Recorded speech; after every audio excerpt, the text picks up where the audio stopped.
If you're still struggling with consent, just imagine instead of initiating sex, you're making them a cup of tea.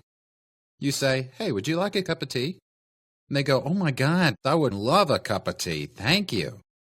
Then you know they want a cup of tea. If you say, "Hey, would you like a cup of tea?" And they're like, I'm not really sure. Then you could make them a cup of tea, or not, but be aware they might not drink it. And if they don't drink it, then, and this is the important part, don't make them drink it. Just because you made it doesn't mean you are entitled to watch them drink it. And if they say no thank you, then don't make them tea. At all. Just don't make them tea. Don't make them drink tea. Don't get annoyed at them for not wanting tea. They just don't want tea, okay? They might say, "Yes, please. That's kind of you." And then when the tea arrives, they actually don't want the tea at all.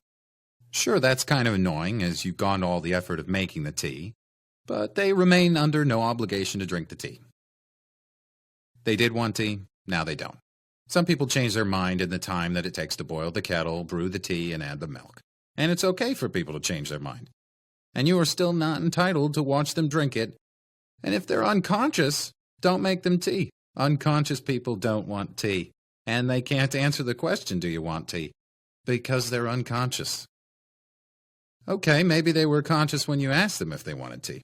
And they said yes. But in the time it took you to boil the kettle, brew the tea, and add the milk, they are now unconscious. You should just put the tea down. Make sure the unconscious person is safe. And this is the important part again. Don't make them drink the tea. They said yes then, sure, but unconscious people don't want tea. If someone said yes to tea, started drinking it, and then passed out before they'd finished it, don't keep on pouring it down their throat. Take the tea away. Make sure they're safe, because unconscious people don't want tea. Trust me on this. If someone said yes to tea around your house last Saturday, that doesn't mean they want you to make them tea all the time. They don't want you to come around to their place unexpectedly and make them tea and force them to drink it going, "But you wanted tea last week." Or to wake up to find you pouring tea down their throat going, "But you wanted tea last night." If you can understand how completely ludicrous it is to force people to have tea when they don't want tea, and you're able to understand when people don't want tea, then how hard is it to understand it when it comes to sex? Whether it's tea or sex, consent is everything.